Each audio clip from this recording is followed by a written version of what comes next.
ಹೋರಾಟಕ್ಕೆ ಇವತ್ತು ಆಗಮಿಸಿರ್ತಕ್ಕಂಥ ಎಲ್ಲ ಹಿರಿಯರಿಗೆ ನನ್ನ ಪ್ರೀತಿಯ ನಮಸ್ಕಾರಗಳು ಮತ್ತು ಎಲ್ಲ ರೈತ ಬಾಂಧವರಿಗೆ ಮತ್ತು ಕಾಂಗ್ರೆಸ್ನ ನಿಷ್ಠಾವಂತ ಕಾರ್ಯಕರ್ತರಿಗೆ ಮತ್ತು ಎಲ್ಲ ಮಹಿಳಾ ಬಂಧುಗಳಿಗೆ ನನ್ನ ನಮಸ್ಕಾರಗಳು ಮತ್ತು ಮಾಧ್ಯಮ ಸಹೋದರರಿಗೆ ಇವತ್ತು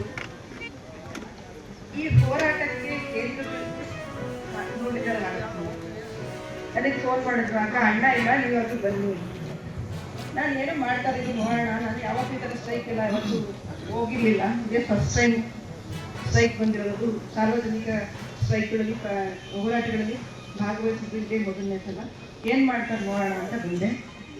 ಇವರು ಏನು ಇಂಟೆನ್ಷನ್ ಏನಿದೆ ಅದು ಕರೆಕ್ಟ್ ಆಗಿದೆ. ಯಾಕೆ ಅಂದರೆ ನಾನೇ ನಮ್ಮ ಮನೆಯವ್ರಿಗೆ ಯಾವಾಗಲೂ ಕೇಳ್ತಿದ್ದೆ, ರೀ ಎತ್ತಿನ ಒಳಗೆ ಮುಗಿಲಿಲ್ಲ ಯಾಕೆ, ರೀ ಎತ್ತಿನ ಒಳಗೆ ಯಾಕೆ ಮುಗಿಲಿಲ್ಲ. ಅವರು 108 ಸಮಜಾಯಿಸಿಗಳು ಹೇಳ್ತಿದ್ರು, ಕಡೆಗೆ ಸುಮ್ಮನೆ ಇರುವಲ್ಲ. ಇವತ್ತು ಗೊತ್ತಾಯಿತು ಕಾರಣ ಏನು, ಯಾಕೆ ಇದು ಪೆಂಡಿಂಗ್ ಆಯಿತು ಅಂತ.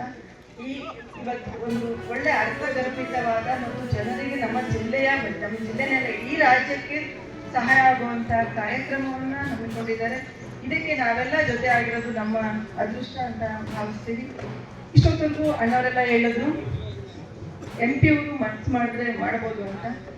ಅನವಶ್ಯಕವಾಗಿ ಕೇಂದ್ರ ಬೇಕಾಗದೆ ವಿಚಾರಗಳನ್ನ ಇಂಟರ್ಫಿಯರ್ ಅಂತಾಗಿ, ಯಾಕಂದ್ರೆ ನಾವು ದುಡ್ಡು ಕೊಟ್ಟಿಲ್ಲ ಅಂದ್ರೆ ನಮಗೊತ್ತು ಸಂಬಂಧ ಇಲ್ಲ.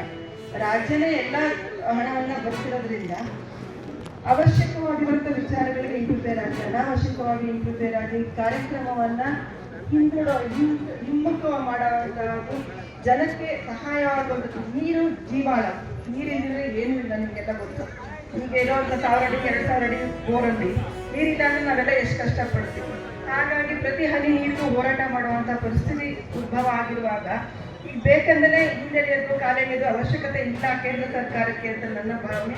ದಯಮಾಡಿ ಸೋಮಣ್ಣ ಅವರು ಅವರಲ್ಲಿ ನಮ್ಮ ಎಲ್ಲರ ಬೇಡಿಕೆ ಏನು ಅಂದರೆ ಒಂದೇ, ಬೇಗ ಇದನ್ನ ಪರಿಹರಿಸಿ ರಾಜ್ಯದ ರೈತರಿಗೆ ಎತ್ತಿನ ಹೊಳೆ ಸುಗಮವಾಗಿ ಬೇಗ ಸಿಗೋ ಆಗಲಿ ಅನ್ನೋದು ನಮ್ಮೆಲ್ಲರ ಬೇಡಿಕೆ.